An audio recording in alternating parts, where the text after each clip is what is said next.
All right, let's talk about something. My name's Juwon Chung. I'm your host for the day. Most of you watching probably don't know me. If you do, yeah, good to see you again. I suppose you already know what this video is about if you clicked on it though, so I'll dive right into it. Allow me to introduce my argument. I dislike artificial intelligence and its use in human art as a concept.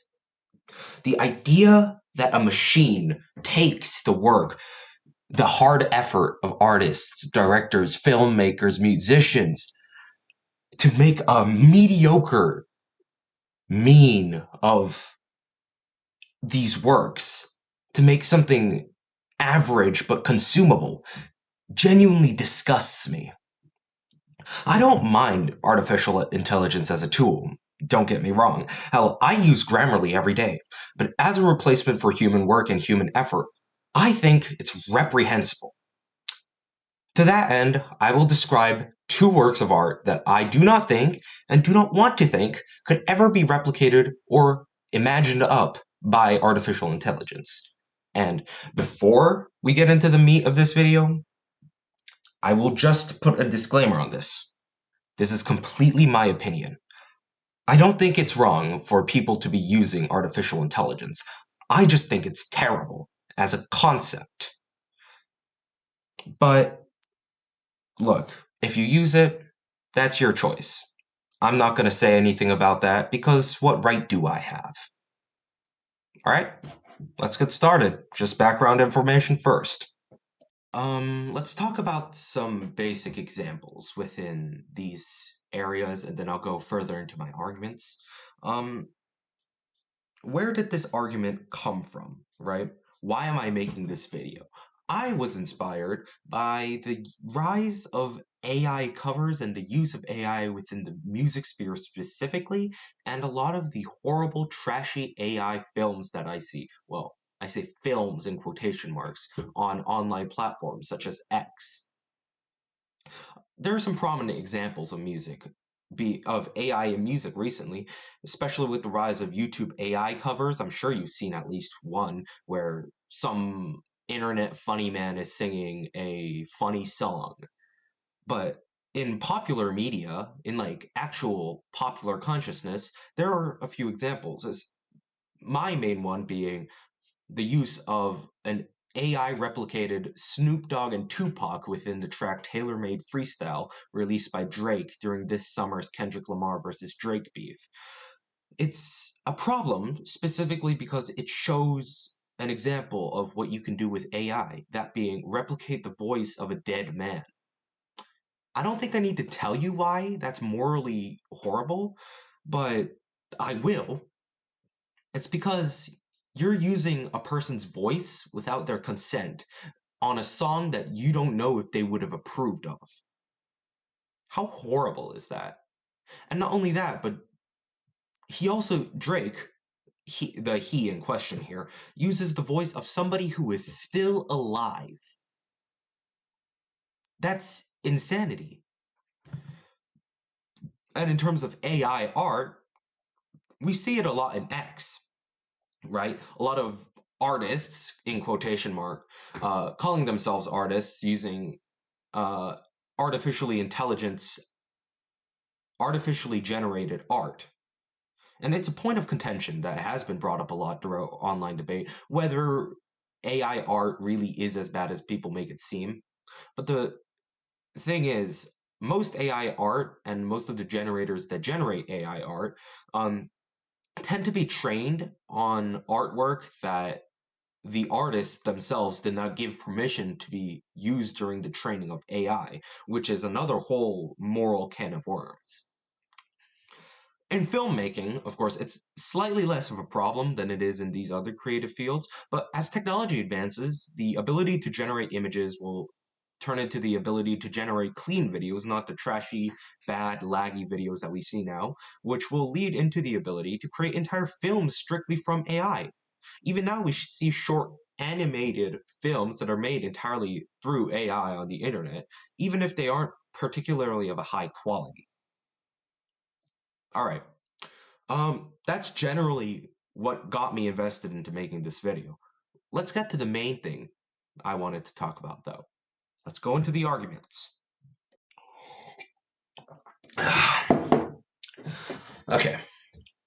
Allow me to talk about a film that I think is the epitome of the collective human experience. It's a film that you might have heard of, actually. Schindler's List, directed by perhaps the greatest director of all time and my third favorite director of all time, Steven Spielberg. It truly is one of the most profoundly human creations to ever exist. The film's a biopic, a biographical drama, I suppose, about a man named Oskar Schindler.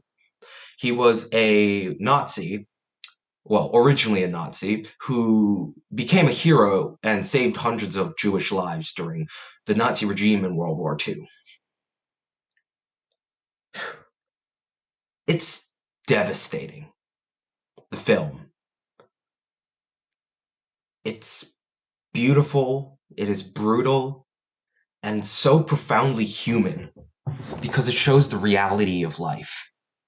Everything isn't just wrapped up in a neat, tidy bow at the end like modern Hollywood would have you believe. There's no real conclusion, because there can never be a conclusion to something as horrific as that. And that's why I think Schindler's List isn't a film that could ever have been made by AI. There are two factors to this argument here: the production side of it and the narrative side of it. I'll start off with the narrative side. An artificial intelligence will only ever follow the set structure of a story that we all know and love. The hero's journey, for example. An artificially intelligence created story will always end in a neat, tidy bow. It'll always put a little flourish at the end, a little garnish to make the medicine go down better, I suppose, if an artificial intelligence even has a concept of that kind of story. But that's not life. That's not how stories work. Sure, there can be a conclusion to a story, but everything doesn't just end at the end of the story. Something a mentor, something a teacher of mine says a lot is the concept that a story is about the most important moment of a character's life. If you ask an artificial intelligence to, say, create the story of a hobbit going through Middle Earth to return the One Ring, an artificial intelligence could never create something as great as Lord of the Rings. No, of course it couldn't. Because an artificial intelligence is trained upon so much sample size, so many different examples, that all it can create is the best estimation of the average of that kind of story.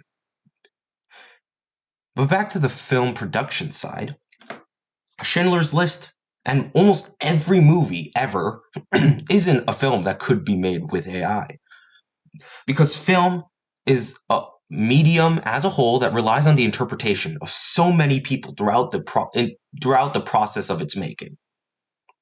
In any given film, the first step is the script writing. Right, whether it's adapted from a book or completely written from scratch, right? The screenwriter's purpose is to give voice to the story in their mind and provide direction for the director to interpret the script as needed. The director interprets the screenwriter's script and creates the film. The editor interprets the director's intention for the film and assembles the film. The producer interprets the editor's intentions and offers critique and and puts that critique back into the system so the cycle can go again. It's a cycle that depends on so many humans making so many decisions, uniquely human decisions. Because there is a point that I would like to make here. Film, unlike any other area where AI can assist as a tool, right? Such as mathematics, science, or medicine, film and art in general is not objective. Film is a medium that is so uniquely human because there is no definitive answer, no equations, no pillars you must adhere to. It is entirely malleable. That concept stretches to the rest of art, which is what makes it so beautiful. Which is why I don't think AI should be used to replace the human aspect of that, right? With Schindler's List, right? It's a film that could never have been made by any director who lacked the living experiences of Steven Spielberg and his family. To create a film as devastating and emotionally real as Schindler's List, you need someone who has experiences relevant to that time period. Spielberg's family, his grandparents survived the Holocaust. Without that experience, without knowing what that horrific time was like, how could anyone appropriately respect the people who endured it? This ties into my moral problem with AI and creative mediums like film, music, and art in general. AI can't feel. It doesn't have a mind of its own. It learns by adaptation, it learns by samples that are given to it, but it lacks independent thought. And that point right there segues directly into my next topic, my next piece of work. I'd like to talk about the narrative masterpiece that is Kendrick Lamar's 2017 hip-hop album, Damn. Alright. Damn is nothing short of a narrative masterpiece in my eyes. I understand why some people might not immediately see it as such, given the reputation that hip-hop has, mostly garnered from its G-Funk era of the 80s, the gangster rap era of the 90s, and the controversial rap era of the 2000s. But Damn encapsulates why I think AI will never fully overtake humans in music or narrative storytelling in general. Damn is unique, even in the discography of somebody as varied and incredible at their craft as Kendrick Lamar Duckworth. It attempts something truly unique with its structure. An album that can be understood in two completely different ways depending on how it's listened to, in reverse order or standard. In the standard order, Damn tells the story of a 27-year-old Kendrick Lamar Duckworth at the peak of his popularity, fresh off releasing To Pimp a Butterfly, in my opinion, one of the greatest albums ever released. It's a narrative about a hubristic man on a journey of self-discovery, self-improvement, and ultimately finding God. It's a very complicated story that I couldn't possibly do justice to within the short amount of time I currently have to describe it. But it is a completely conceptual album in which every track leads into the next in a thematic storytelling that mirrors the first line of the entire album. Is it wickedness or is it weakness? Every track following the first one, Blood, and preceding the last one, Duckworth, having a theme to it, whether it be Kendrick Lamar in his wicked state, calling out the people around him in the industry, or in his weak state, in doing a lot of self-reflective soul searching within those tracks. However, when you reverse the track list, starting with Duckworth and ending with Blood, it tells an entirely different story. But to understand that, we have to understand the track Duckworth. Duckworth recounts a pivotal moment in what made Kendrick Kendrick. His label boss, Anthony Top Dog, once decided against robbing a KFC because he liked one of the employees there, a man named Ducky, who turned out to later be Kendrick's father. In this track, Kendrick states, "If Anthony killed Ducky, Top Dog would be serving life, while I grew up without a father and died in a gunfight." But in the reversed order, the album, instead of a narrative about a famous rapper finding God, it tells the narrative of a boy who grows up without a father, who is deeply religious as a family value, who strays further and further from God as his life continues down a dark path, until in Blood, he is both literally and metaphorically killed. Now, you must be wondering what my point is here. Ask AI to create a narrative as deeply personal, as well structured and paced as damn. I don't think it could.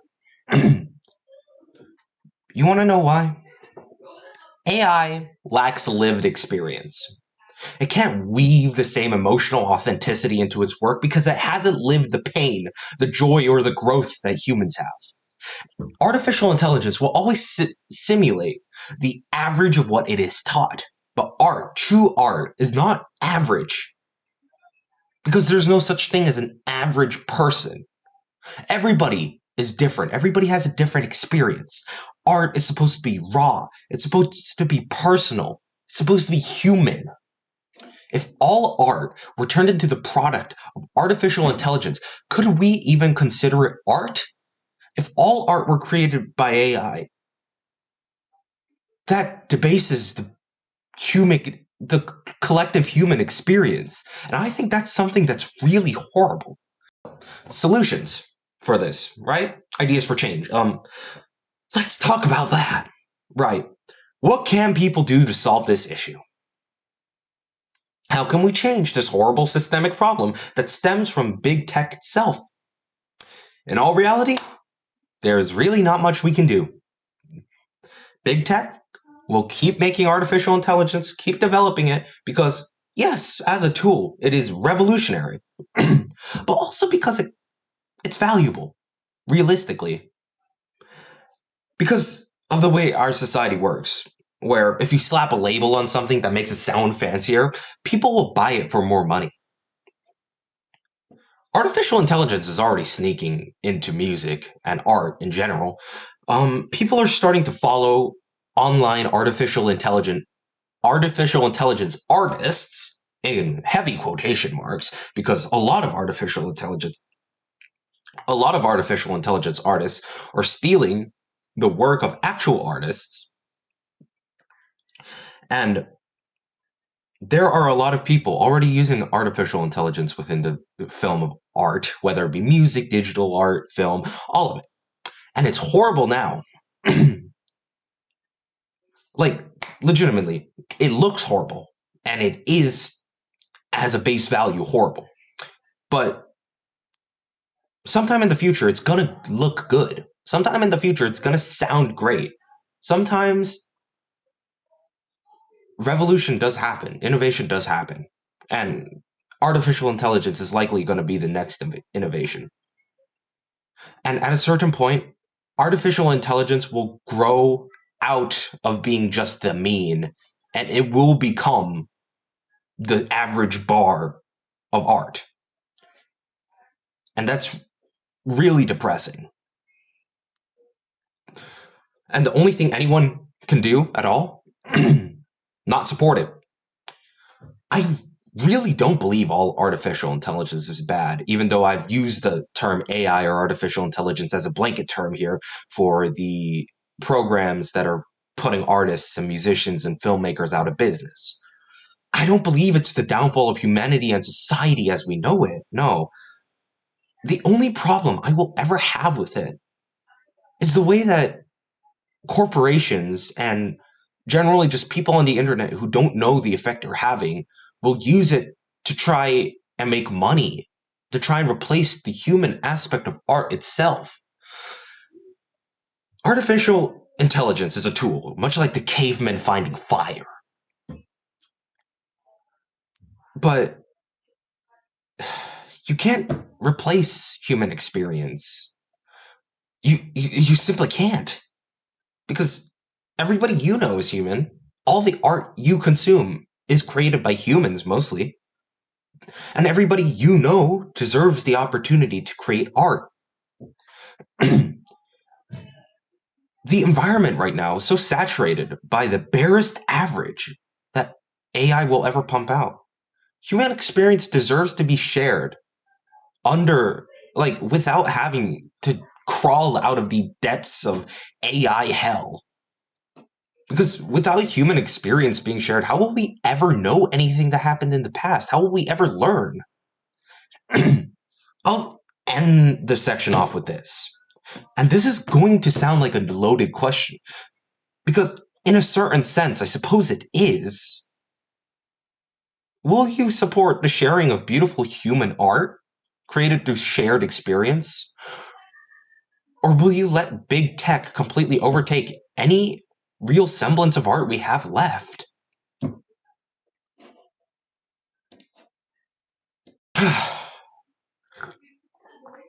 Look, in an environment as saturated as music, in an environment as filled with films made solely for profit as cinema, and in a world that cares more about profit than quality, there's really only one thing we can do collectively, right? All of the artists and the wonderful thinkers out there in the world is support real people. Support real people behind whatever art you love. If you have this one small artist, this psychedelic emo rock hip hop artist that you love and nobody knows of, go ahead and love them. Don't be afraid to show your support for them, because if you don't, there's a very good chance you'll be crushed under the weight of artists who don't even write their own music. These indie artists are the most likely to be affected by the wave of artificial intelligence in music. If you're a cinephile, as I try to be, support a local indie filmmaking group. Support indie theater companies. Do whatever you can, because these small groups will be the ones most affected. Don't just take my word for it, though. Um, there's something a teacher of mine once said to me in a social studies class that I'll always remember. Complacency is the death of innovation, and lack of research and knowledge is what leads to the greatest evils of history rising. I have been Juwon Chung. This has been 20 minutes against artificial intelligence in the realm of art. Thank you for watching, and in case I don't see you, good afternoon, good evening, and good night.